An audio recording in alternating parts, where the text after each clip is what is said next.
Hello and welcome everyone for another show of Med Talks. We're broadcasting live on radio, Pendle Community Awaz 103.1 FM, as well as broadcasting it on our YouTube channel, as well as Facebook. So please do look for Med Talks, that's Med Talks with an X, and you will see us, meaning me and Fahim, as well as our guest, Dr. Khurram Siddique, who'll be introduced by Fahim shortly.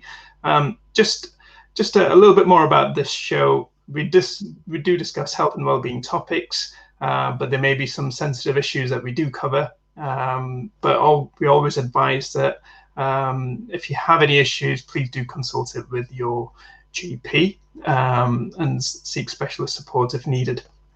So a couple of ways to interact with us, obviously YouTube and Facebook, but we've got two studio numbers for you to contact Pendle Community Radio. So we've got 01282 723 455 and the WhatsApp number 07522 723 455. Over to you, Fahim.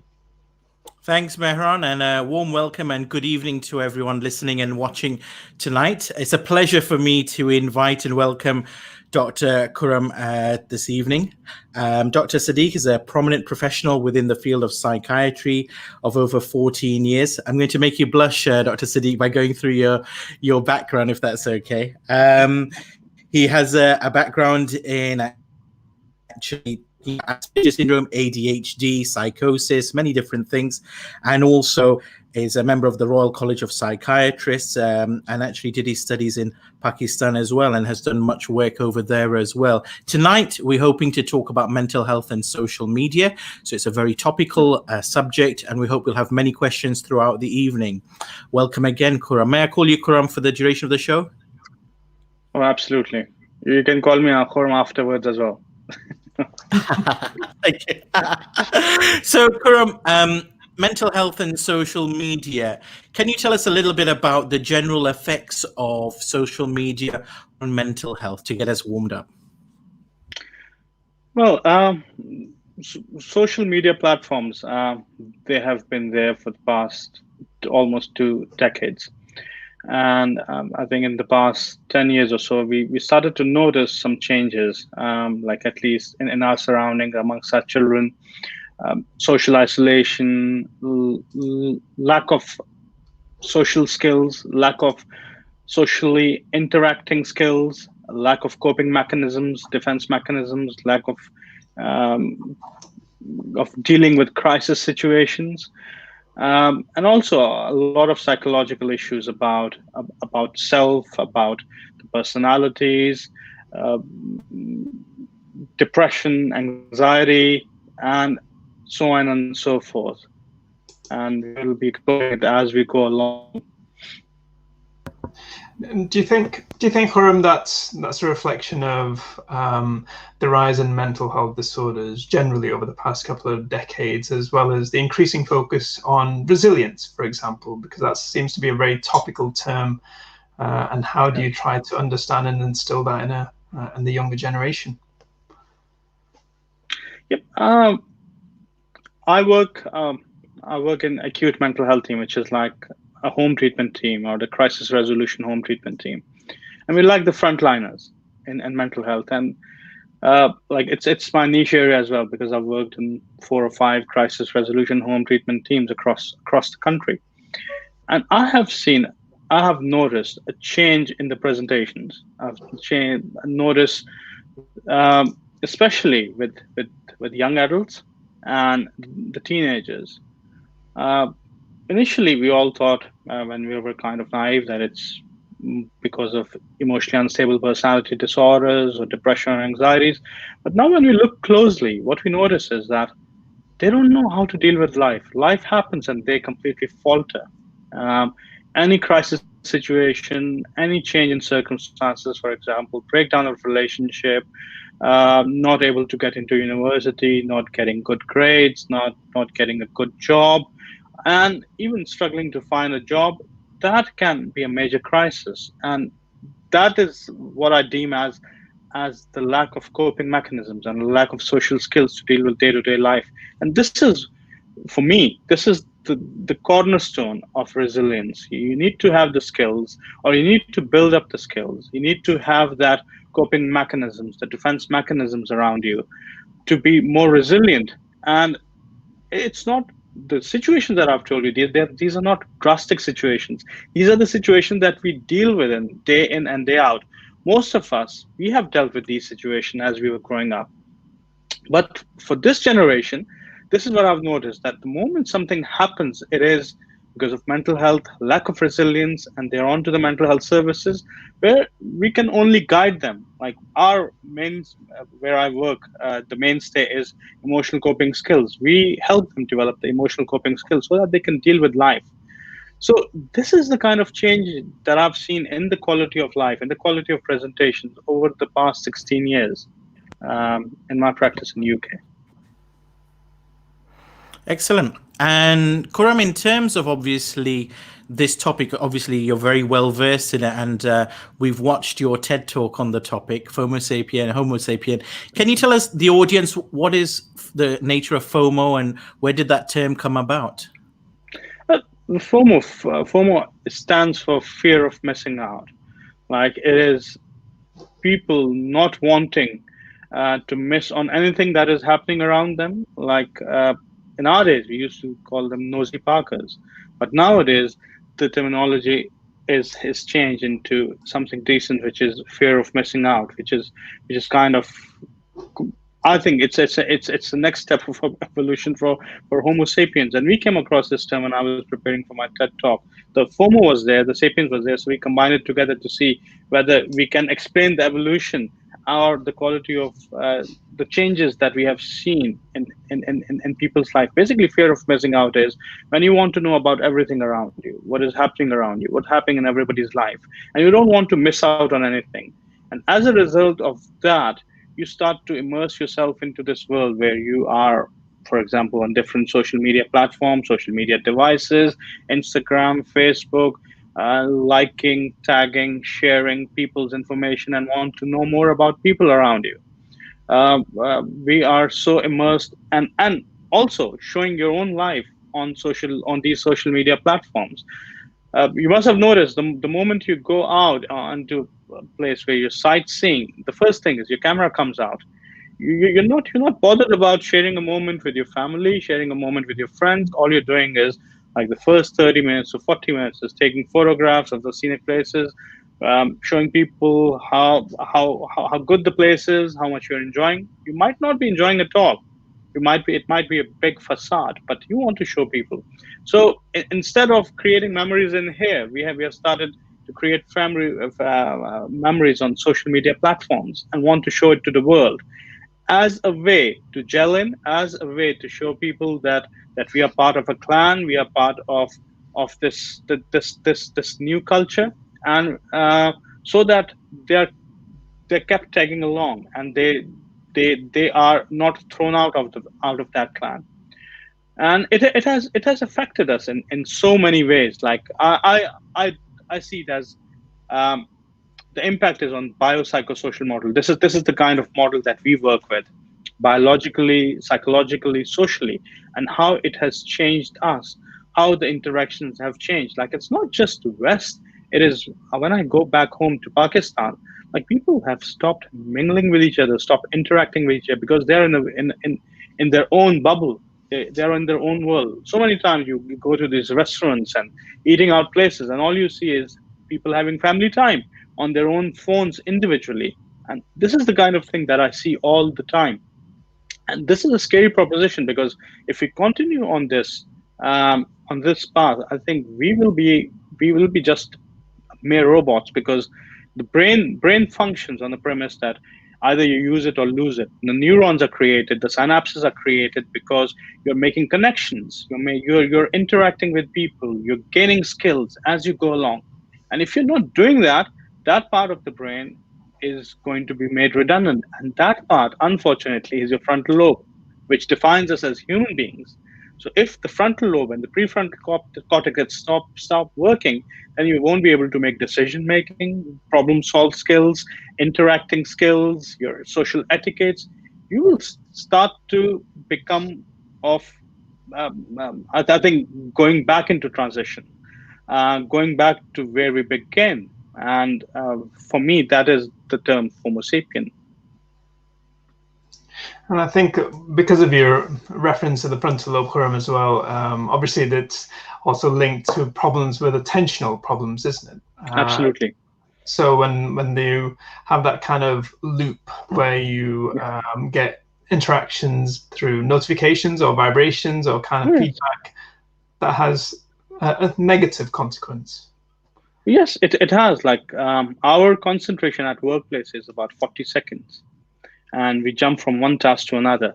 We jump, at least at our workplace. The research shows that we jump at least 500 tasks on a daily basis, going from one program to another, from one screen to another, from one conduit to another. Just at our workplaces, it's 40 seconds, which is quite appalling. We keep on touching our phones. We pick up our phones at least more than 200 times a day. We touch our phones almost 2,600 times a day, something like that. Our audience of Facebook is like 4 billion. We upload 350 million pictures on Facebook on a daily basis, 95 million on Instagram alone. So it is a strange proposition. Like somebody did say, and I think it is a joke, but our attention span is less than that of a goldfish. Like it is 8 seconds or 9 seconds if you're not working. But I kind of believe in that, because the way we're working, the way we are sticking to our phones, because it's a dynamic device which keeps on changing its platform. If we don't get the same thing in our real life, we get really bored and we want to move ahead. And in order to move ahead, we change from one screen to another. For example, so many times you've seen you're watching television, you're having a laptop, you're on your phone at the same time, doing 3 things and switching tasks as you go along. And we think it's multitasking, but multitasking, now we know that it does not exist. Multitasking is one of the reasons for lack of concentration and small attention spans for us. And Khurram, in terms of obviously the pandemic and bringing it home now, in terms of how social media can be useful. I know we've talked about a lot of the negative effects, but for some people perhaps who were either shielding or couldn't leave the house and physically or social distancing, wasn't social media a bit of a lifeline for them? It is a lifeline. I always believe that it's not those platforms. It's how you use those platforms, whether you're educated or not. Like I'll go back a bit to the inception of social media and how it originated, how it came into being. Like I'm an oldie, and I remember MIRC or IRC, which was one of the chatting platform in 1980s, which is very popular. It has its own chat rooms, like based on cities, based on countries, based on where you work. But people were moving on from there, and then in between, so many different platforms originated and became redundant as well. It was not until this 2004 and 2005 when platforms like MySpace and Facebook and then YouTube, Instagram came into being, because people do not know that they work on the models, algorithms which have been working for gambling. So attention scientists got all those algorithms which were incorporated into this. Now, when it all started, I think the connectivity was a major issue. So we got the new smartphones, then we got this new social media platforms, and the third thing was connectivity. We got broadband connection. So this was a triad which completed our transition into a completely new era. Now, whenever you go to a certain place, for example, if you're going to Iceland, let's suppose, you plan your journey. You do your itinerary. You look out for the places that you have to see. The eat out places where you're going to stay. All of this is planned. Your clothes. What are you going to take? Which books are you going to take? Whether you're going to take your laptop or not? Whether you're going to work there. So everything is absolutely planned. We are prepared. But when social media platform came, we were not prepared for it. Nobody actually prepared us that it can be detrimental for health. It can be detrimental to your well-being and your existence, and it can be detrimental to your transition as a human itself. So now all of a sudden we are in the middle of a pandemic. We have not been taught how to use these social media platform. I have seen very good use of it with Zoom calls and connecting with family, um, with webinars or with teaching session, everything going online, which is a great thing. But at the same time, we have this gaming problem, which is a bigger kind of endemic than the social media itself. Then we have got social media on its own, like new platform like TikTok, which to me does not make sense at all. To some, it does. Instagram, Facebook, I think there's good use of it, but again, there's very bad use of it as well. So I've seen children being on it for 7 hours, 8 hours, 9 hours at a trot. And I'm more concerned about children because for them, the brain is malleable. It is very impressionable. And they're at a stage where brain is growing slowly and gradually. And this is kind of the foundation stone for them. Because if your brain is dysfunctional from the very start and the synapses are not built up to sustain you as a human being, how are you going to learn all those skills? So my concern is about the education of the system, which has been quite dysfunctional. And this pandemic has shown both sides of it, very good sides of it and very bad sides of it. I think we have to flourish those good sides, or we have to develop on those good sides. But the worst side that we have seen, I think this is time to ponder about it as to how to not get rid of it, how to contain it, because this is our life. This social media platform, this tech industry, how we're going ahead, this is our life. We have to find a way to balance it and to live with it. So I think challenging times are quite ahead of us. As long as we do not reflect, we do not adapt, I think we're going to get stuck in the middle of it, in the middle of an eye, without even knowing that we have been sucked up by it. I think I can clearly relate to the whole TikTok thing. I think it's a generational issue. I don't understand it. Even to this day, it's a bit of a running joke that I still can't work out how you use Snapchat, for example. Yeah. So I'm Still just struggling. Yes.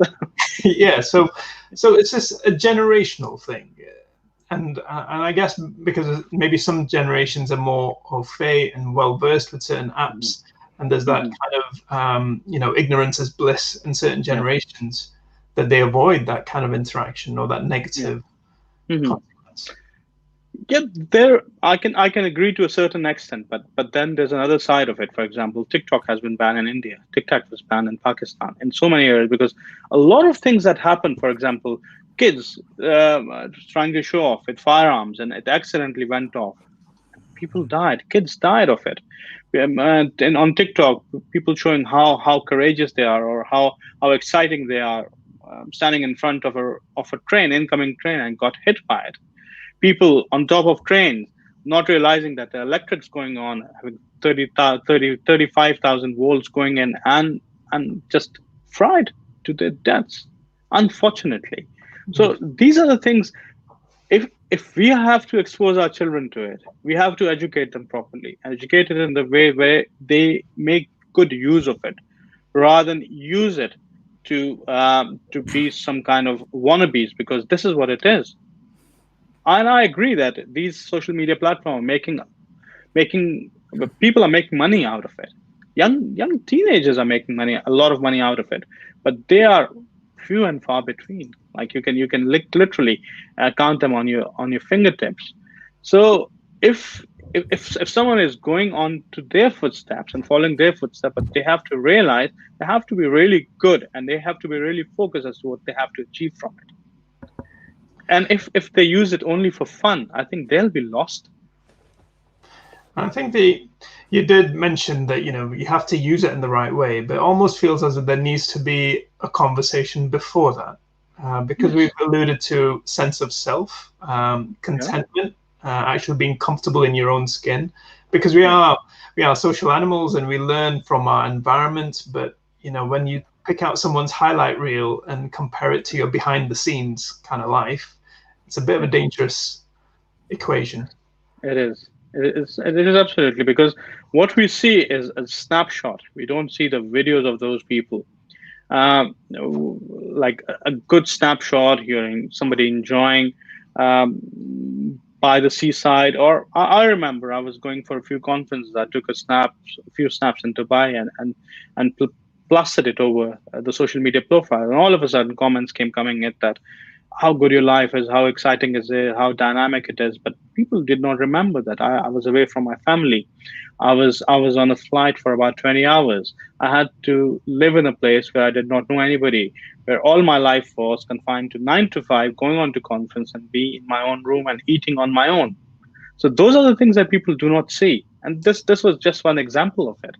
And as you said, that they don't go into those journeys. Like, people are successful, but why people are successful? Why people are enjoying it? Because they had a very tough day behind them, but they don't see it because it's not shown. What we show is the best side of ours, but we don't show our journeys. It's an interesting theme that you mentioned there, Khurram, about only showing the best side. And I guess what I want to link up to is that the concept of celebrities has always been there in our traditions. And whether they're internet celebrities, sports celebrities, or whatever it may be, the social media influencers, are they not just a product of our times? Are we not going to actually be used to that people will look up to these people who have huge presences online? People will look up to these people. And I think if they are worth looking at, then they should follow them as well. But the thing is, nowadays, being a celebrity has become so much easier. You go on to create your own YouTube channels. And I've seen teenage celebrities who do nothing but play Minecraft and play Fortnite on their YouTube channels. And there are millions of children and kids and teenagers and even adults who are following them on that. What good is that? Like, what are celebrities like? Our celebrity at our times, or people who were influential, like probably there were some celebrities, some from media, but there were some great leaders as well. And there were some people who you could follow because of the examples they have set, like people like Nelson Mandela, Gandhi, Marie Curie, all of those people. You could follow them, but nowadays, what is there to follow? If a person is worth following, you have to follow him. You should follow him. You should get into their footsteps and get something out of it. But I challenge it all the time. Like, the kind of celebrities that we are creating nowadays, it does not make sense. Yeah. And in terms of, we've had a question come in, Khurram, so I'll go to that if you don't mind. And they've said, for introverts, internet and social media has been a savior to breaking down the struggle to communicate. And what's your view on that? I would also expand the question to not just introverts, but people from disadvantaged groups as well, who have a common cause as well, or perhaps medical professionals working together to understand the problem better. For instance, the COVID pandemic, working with social media across the whole world. What are your thoughts on the view of this? I think introversion, people see it as a disadvantage. I don't see it as a disadvantage. I'm an introvert myself. I have spent a lot of my life being an introvert, being sitting in one corner. But sometimes you have to give up. You have to explore yourself, and you have to make that journey. You cannot be an introvert for the rest of your life. An introvert cannot be an excuse for what you do. It should be a strength for you to explore your own self. I use a tool called MBTI, Myers-Briggs Type Inventory. And that's a very good indicator of what you can do. And what it tells you is what's your strength and what are the areas that you can develop.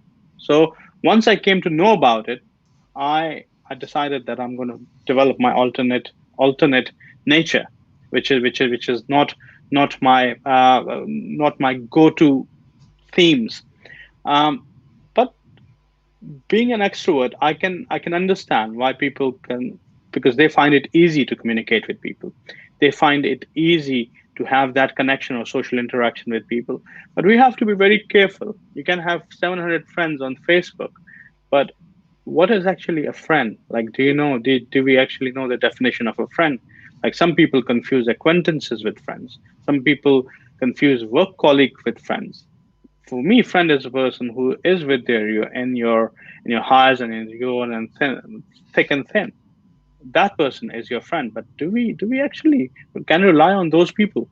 Whereas in face-to-face connections, the interactions that you have, you actually get to know people because you are in some ways processing that information from your five senses, or actually six senses, and kind of judging a person in a way that person can be good for you or not, or people can strike a friendship with the bad person or not. And this is how we grow up, and this is we have developed our inner circles and outer circles. So coming back to your question, for introverts it can be uh, a respite, but I think if they completely get immersed, because they will be sucked into it if they don't believe that they can go out and have social contact with other people. I think the important thing is recognizing your own self and to understand the limitations of these platforms. With people with social anxiety, people with depression, anxiety, I think again it's a place for them where they can dwell because they don't have to suffer from those symptoms from time to time. But I think it's about education, psychoeducation, how you're going to educate those people to come out of it, because completely reliant on these social media platform will render them devoid of their own social skills. We've got another question as well, Khurram. Maybe a bit unfair to ask you this, but I'll take your views on it. Yeah.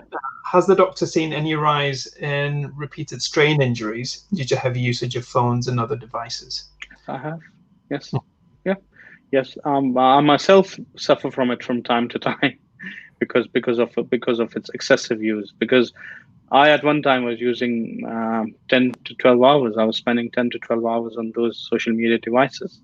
All of a sudden, I would have strain of my wrist joint out of nowhere and when I found out it was kind of repetitive straining injury. And I see that from time to time amongst my colleagues, work colleagues, even patients, gamers particularly. So this kind of brings on the topic of, I guess, gaming. Yes. There was an article on the BBC about the 23-year-old Chinese esport player called Uzi. I think he retired. He's been an active, gamer since the age of 12 with hundreds of thousands, if not millions, of followers on social media platforms. But because of the fact that his mental health started to decline, he started to put on weight. He's now also been diagnosed with I think it's diabetes. These are the kind of consequences of things like that. So, gaming is something that I'm not getting into like this area, gaming and mental health and gaming and well-being. And I've started researching it about a year ago now. And the problem with gaming is, again, the gaming industry has evolved. I remember playing Atari in 1980 till we had the Atari shock. And the Atari shock was all of a sudden people stopped playing Atari games because they were becoming bored, and their revenue plunged from 3 billion to like 100 million in about 2 years' time. So that was known as Atari shock, and that was the time when gaming industry said, never again we're going to suffer a loss. So they use those algorithms which are mentioned about social media into the gaming. Now the gaming is online. It is endless. It has no finale. Most of the games have no finale. The stages, they keep on building up and up. Then you have your clans. You have your own small communities, and for which you in order to be a member of it, you have to be game for a certain intensity of time. Have you heard of the term gaming marathons? Yeah. Gaming marathons in Far East, it's a bigger problem because they have their gaming cafes, and they rent rooms from hours to weeks, and people are there playing games. I know of somebody that I have read about for 2 weeks continuously, with very less food, with very less sleep, and just about the right hydration. People have developed game thrombosis. That is a term which is nowadays used for those gamers who are on continuous gaming. They get up in a couple of hours, get a clot in their lungs and they die. And it has happened so many times, and it is on a rise. And then we have got this terminology of gaming freakouts. If you type the word gaming freakouts on YouTube, you'll see these gamers in the state of rage, filmed by their family or friends as a part of kind of a funny episode where they're seen thrashing their televisions, thrashing their games, headbutting the television, headbutting their heads against the walls, throwing their consoles on the road, running it over with cars because they are in a state of rage because they have lost a stage. They have not been able to achieve that. And these gaming freakouts receive millions of likes, millions of hundreds and thousands of shares. And then the clans, the cults that we're talking about, there was a very interesting story and very unfortunate story about two sisters who followed this character of Slenderman over a website which was both storytelling as well as role-playing. So both the sisters, after 2 years, they gave themselves as proxy to Slenderman. And Slenderman was something of a Grim Reaper or an angel of death with black robes. And it would kill people by taking them into forests, taking their organs out and leaving them to die. That was the myth. So when they became proxy, they started looking for a target. And they found one of the class fellows or one of their friends. And after luring her into this friendship trap, they took her on to a hiking trip into the middle of the forest and stabbed her 19 times, left the body in the forest. And when they were questioned about it, they said it was Slenderman, it was not them. So there's a blurring of reality and fantasy because they were too much into it. They lost track of that. And it is happening now with all the cultures and clans and small gaming communities going on.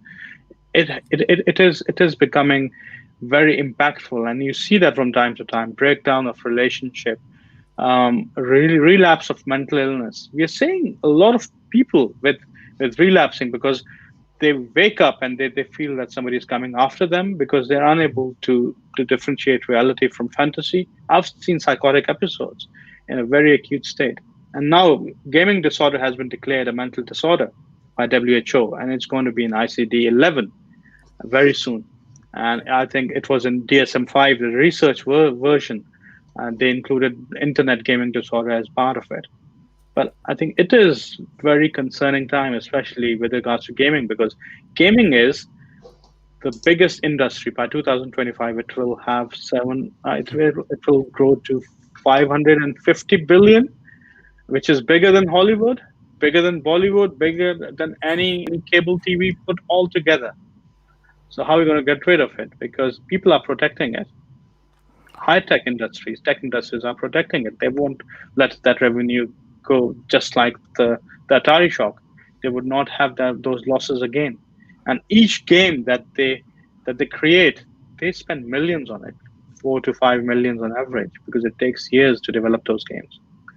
So these are very concerning times. I think I'm more concerned about gaming now than social media, but equally concerning, both of them. An inappropriate use of any platform will lead to that state of mind. I think just to add, Khurram, for viewers and listeners who don't know what ICD is, it's just the International Classification of Diseases, which is quite a comprehensive manual trying to kind of organize and categorize disorders, not just mental health but also physical health as well. So just for your awareness, Fahim, you were about to say something. Yeah, so Khurram, obviously, you've said about the negative aspect of games, and some people perhaps might even say that there may be a link with violence and games, but I would want you to just basically maybe touch on that issue, whether you think there is a concrete link or an association, and also to what extent we should be worried, because unlike social media, there is an actual classification in terms of age with games like films. So it's a form of regulation, whereas we don't really have strong regulation on the internet, do we, Khurram? Yeah, we don't. And we all know that observational learning, it leads to violence. If you whatever you see, you will reenact it, and that's been a documented fact, and that has applied to gaming now, because the more violent games you play, and the more violent movies you see, the more violent you become, because you're frustrated. You don't know how to displace your anger, how to displace your frustration. And the important thing is we have to keep in mind about children, because they do what they see, they don't do what we tell us to do. So it's very important what we expose our children to. We are role models to them. If we are on our phone 24/7, or if we're spending 10 hours on our phone doing nothing, on being on our social media platform, that this is what they're going to learn, despite of us telling that it's not a very good medium. And so the same is the case with gaming. I see, I do a lot of clinics in autism spectrum disorder, and I see a lot of parents, and eventually even with gaming and social media, they have put tabs on their kids as to how much they can use. And this is something new.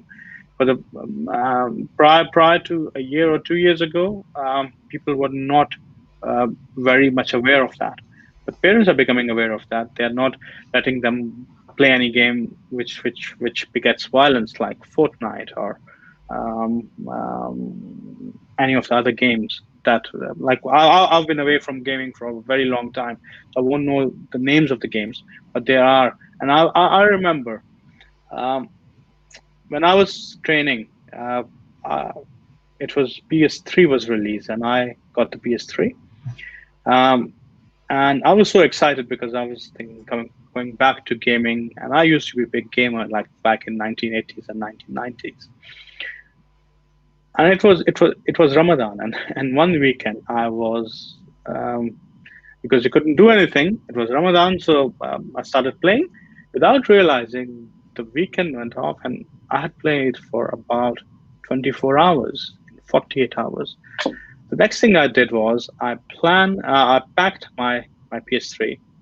I gave to Oxfam. I gave it in charity, because I knew that I could do my training in psychiatry, or I could be a gamer. I could not be both, because I know I was going to be sucked into it. So we need to have that realization about what our limitations are, about what we can do and how we can balance things. That's a very responsible younger self from Yes. I think I would struggle parting ways with the PS3 back in those days. But it's just, I just haven't got time to go on. I've got a PlayStation 4. It's probably got a 1-inch layer of dust on it, and I don't want to put myself through that monstrous update that you have to do when you log on. But I guess the issue is about what's the responsibility of the actual publisher? So whoever puts the imagery or the video or the interaction online.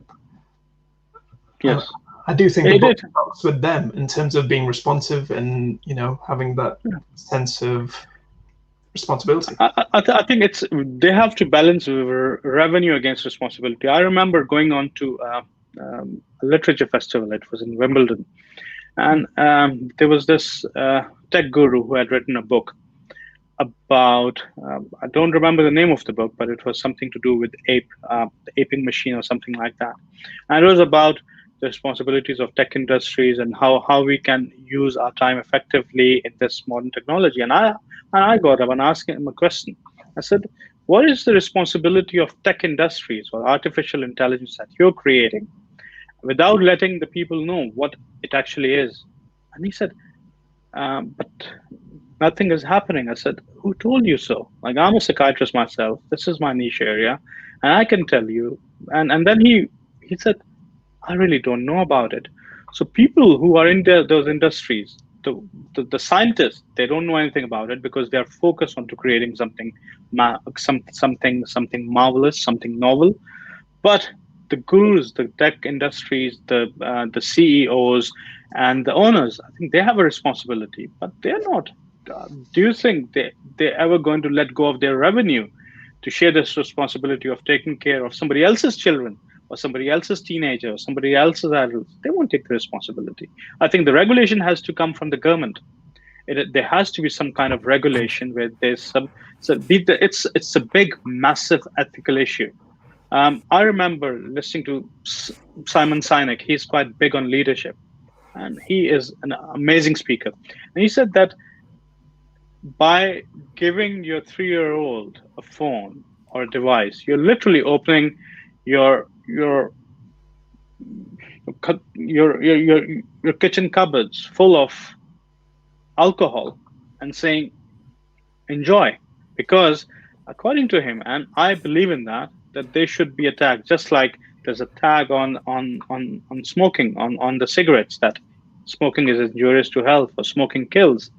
The same way, there should be something on these devices that it's not feasible for it has to be monitored. There should be some kind of age restriction on it. There should be some time restriction on it.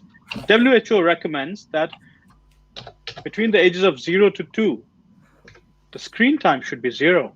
From 2 to 5, it should be just 1 hour. Why aren't we following that? It's an interesting question. I'm not sure we have time to answer that question. I think it's for all the parents out there. Regulation is a very important topic, though, and we're on the topic of this. So let's go further down this hole a bit more. Khurram, obviously, in terms of the online harms white paper that came out last year, and the government's trying to push ahead with this, it's interesting, maybe the audience aren't aware, but the regulation is different for different services, even if it's the same content. So, for instance, we're live on the radio now. We're governed by Ofcom. And if it was live television, it would be the same as well. Catch-up TV is a bit different. There's only protection of children, incitement to hatred, product placement. And then there's obviously the even more limited, perhaps, on some of the subscription services. What do you think about this discrepancy in regulation between all of these media services? I think it's to benefit one party and one party alone, because I see these regulations in the West, but I have got examples of regulation that has been put in place in the Far East, like South Korea. South Korea was the first one. They put a ban on these devices in public places, in schools. They took more than 100,000 of their teenagers to boot camps, where they kind of wean them off these devices, being in the middle of the forest, the middle of nature. Taiwan put a fine of about 50,000 Taiwanese dollar or on any parents whom they found to be not monitoring the use of social media or use of devices by their own children. China has done that. Japan has done that. Why can't we? I think there are examples. If there weren't any example, I would have said, okay, these regulations, they're too vague. They have to be very specific, or for each and everything there has to be a separate regulation. But it has to be very clear. Far East has the clarity. Japan had the clarity. South Korea, China, Taiwan, they all have done it, and we have those examples right in front of us. Like India has banned TikTok because the growing number of suicides or copycat suicide that was happening, and the chaos that it was creating amongst the teenagers. It's banned in Pakistan now because of the very same reason. PUBG was banned, which was kind of another version of Fortnite, which was banned in Pakistan, and they're trying really hard to get over it. I think the judiciary did overthrow the ban, but at least these things can be done, and these things should be taken seriously before we create a generation, because Generation Z is the new generation, is somebody that they have only seen the online content. They only see one transition, and that is online world. I'm a Generation X. I've seen all the transitions, right from box television and VCR and DVDs and X-rays and dial-up networks and then broadband and all of these transitions. So I've been through this LCD and plasma and OLED and QLED and everything. But this generation that has not seen any transition, and they are very malleable because this is what they know. they are become disconnected with the nature, with people, with human touch. I think what we need to do, what the regulation should, that they have some more of those, some kind of restrictions, just like on the lines of South Korea and Japan. I think that would be helpful. I'd like to see that. I think we've got a quote, a comment from Shahid Mahmood on Facebook. I think he's referring to what can be done and what is in the process. So he just made a comment about quantum computing is battling artificial intelligence. I guess that's in some way trying to explain how the classic computer understanding of binary algorithms is now an actual more detailed relationship algorithm, and trying to understand someone's journey, someone's interactions, in terms of getting a much wider picture. I guess that's what he's referring to. I don't know whether you see some greater movement, especially with some of the bigger companies such as Facebook, Instagram, which is probably the worst app, which some of the data suggests in terms of having mental health disorder. Exactly, as well as privacy. I think that's one of the worst. I think they have been implicated, but I don't know. It has been done before, but whether we get anywhere with that, I think they'll be slapped a fine of a few billions, and they'll be back in business. But who will make them take the responsibility? Like China has created their own versions of all those, and they are properly monitored in China. I think we see China as extortionists, but I see them as a good example of containing a few of these behaviors, which has been helped. Like they had a big endemic on their hands when gaming went out of hand. They have got it somehow under control at the moment. It's interesting you mentioned China. I've always found it interesting. They have their own versions of Twitter and things, don't they? It's as if they're in their own world, aren't they? And they have all of this sort of regulation. I guess with the differing concepts of democracy in the West and China, that's always going to raise the issue. Do you think that's the stumbling block for it to be perhaps used in the UK and the Western world, some of their techniques? Yeah, it could be. It could be. I think it is. It is a major issue. I think. But I think I see a lot of hypocrisy as well. There are ways in which West is very authoritarian, but again, there are ways when it is very permissive, and you never know what's going to follow. I think it always follows the capital, and the capitalism it can kind of captures it all. Where there's capital, where there's revenue, I think the vote tilts towards that, and I find it's very hypocritical at times. So the concept of duty of care was made reference. The House of Commons Science and Technology Committee, which was also chaired by Norman Lamb, they talked about how these tech giants have a duty of care. I think we've kind of touched on age-appropriate content. Is it the role of the parent to kind of define what because you can put as many regulations as you want in place, but it's ultimately about parenting. Yeah, it is about parenting, and you can do that in your own home. There can be cold spots and hot spots, and where you can take the phone, and when can you stop using the phone, and when you're having a meal or when you're having a family time, or restrictions. You can have remote apps on your own devices that can actually control your children's devices and what they can see and what they cannot.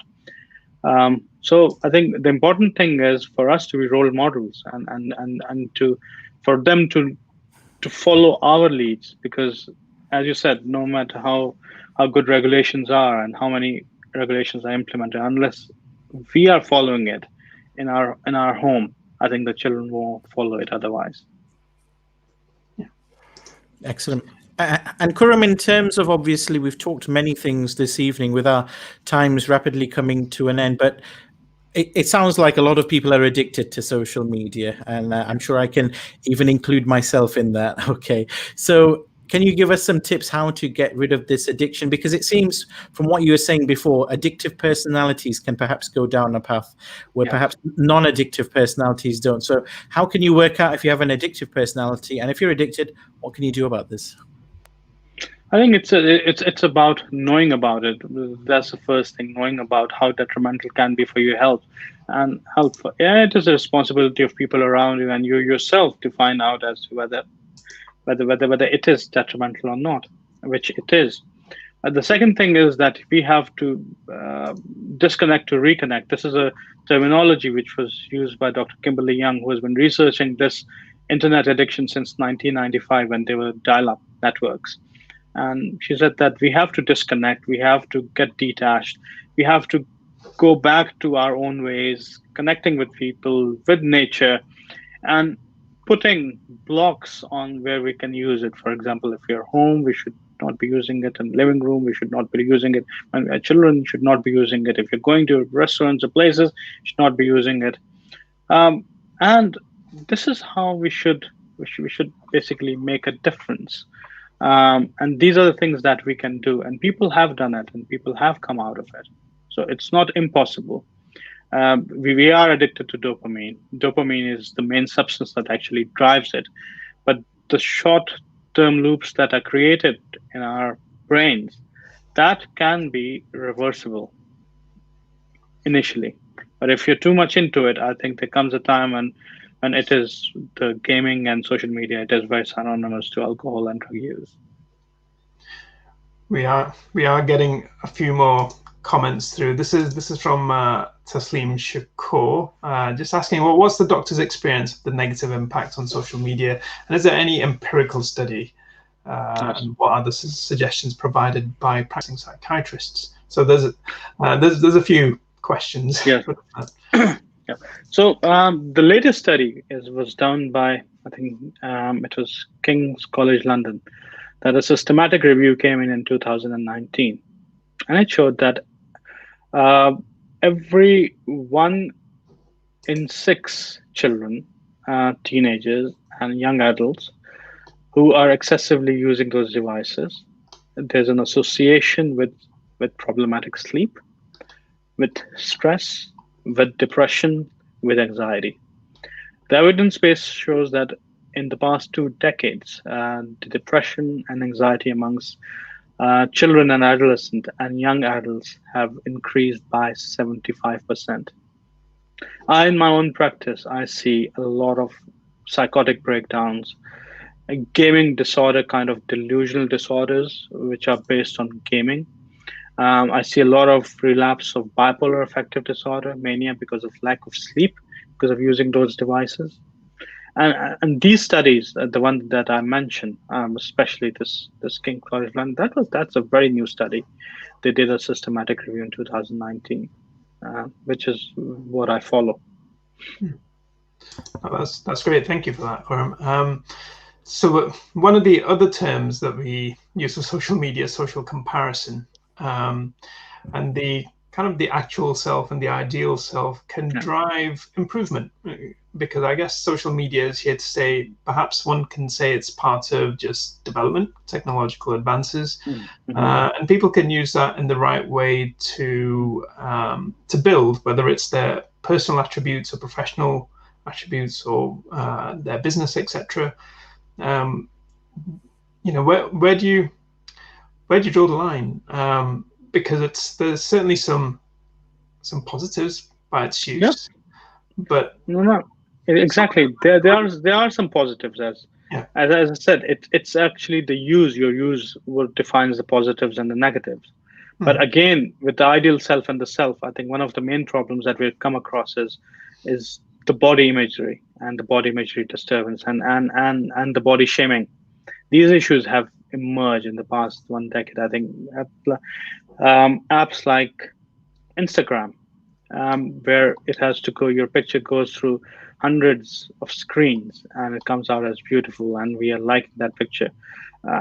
In a way, we are saying that if you're good, if you're brilliant, if you're amazing, you capture a brilliant, amazing landscape, you give a good definition of yourself as you're looking good after passing through hundreds of filters. We like you, we love you, but otherwise we don't. Like it's kind of narcissistic attitude towards society, which is trickling in, and which is encompassing us in our day-to-day lives. But at the same time, I think comparison it can be positive comparison as well. Like knowledge is made available to us. We can share a lot of information amongst us using social media platform, and that was the actual use of social media platform. Those were created to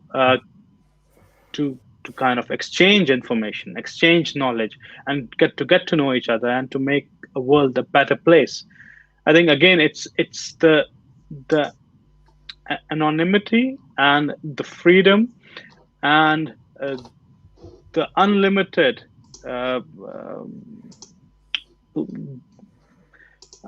profiles of the social media platforms and the gaming, which has made it so immersive that we, if we get drowned and if we get entangled into it, we'll be sucked into it. So I think it's the important thing is to be prepared, to have this acumen and to have this understanding to use these platforms positively and effectively instead of negatively. I think this is very important thing. We can go either ways. But if we have some information, if we have some knowledge, if we are being educated properly, I think we can make decision on that basis. Okay. And Khurram, we're rapidly running out of time. So we normally finish with some top 3 tips that our guests give to the audience, and something that we can actually leave tangibly with. Obviously, you're an expert in this field. So can you tell us a few things, a few tips that really people should leave tonight with and can implement straight away? I think the first thing I'll repeat is the disconnect to reconnect. You have to disconnect from these devices, find me time for yourself, because what we do not realize is when you're bored, when you're not doing anything, that's where you're at your creative best, because your brain is growing. The second thing is social interaction with your family, with your friends. Reach out to people, meet people. I know it's in pandemic, it's very difficult, but I think slowly and gradually, when we come out of it, we should have that. Plus, connect to nature. If you cannot meet people, connect to nature. Go to a place, enjoy the ambience, enjoy the nature, being mindful of what is around us and what is so beautiful, and you realize what we're missing on. Is that 3? I've lost count. Those 3. Yes. Okay. That's your attention span. Yeah, it was more than 40 seconds. But I think that the questions keep flying in. One of the questions is around screen time and how important it is, and when to, when to kind of use that. There is that screen time and its use being proposed by the Royal College of Pediatrics and Child Health, which is quite prominent. But which is very vague, like by the pediatrician. Like it says to do it on your understanding and on how you gauge it. Whereas WHO and before that, it's American Pediatric Society that says 2 hours. American Pediatric Society has decreased it to 18 months for 0 screen time, but WHO says. But the recent study, the National Institute of Health, there's a recent study done in America, and it shows that children who have got more than 7 hours of screen time, there are brain changes, and those who have got more than 2 hours of screen time, they have got cognitive changes. So this is scary proposition for all of us, because if our brains keep on changing and we start losing the frontal lobe, I think we are regressing. We're going to be very soon where we actually started. And that's certainly food for thought for all our viewers and listeners. Thank you again so much for your time, Khurram. It's I know social media was, it's an important topic for all of us, especially as parents. Trying to nurture the developing brain in the right way is key. So thank you again. And thank you, Fahim. Thank you, Myra. And Fahim, do you want to just tell the viewers and listeners what we've got in store for next week? Yes, just before I do hope, Khurram, you can join us again on your other speciality of autism and learning disabilities and so on at a future stage. We'd really want that if you could come back and join us. Inshallah. Okay. In terms of next week, yes, for South Asian Heritage Month, for those of you who may not be aware, it's been going on from mid-July to mid-August. We're actually going to be concentrating on that, and we have two special guests. We have Gitika Bhattu, who is a theatre director and graduated from Liverpool in 2016 with a BA Honours in Drama and English, and she will be speaking about her experiences of being a South Asian British professional in that field, along with Ian Almond. Professor Ian Almond is a professor of world literature at Georgetown University School of Foreign Service in Qatar, and he's written 5 books. So we've got plenty to discuss next week. My thanks once again to Khurram, Mehran, everyone for listening and watching. It's really flown by this 1 hour, and I do hope everyone has a good evening, and we hope you can make it next Tuesday, same time, 8 to 9 p.m. Thank you so much. Thank you, Fahim. Thank you, Mehran. Thank you.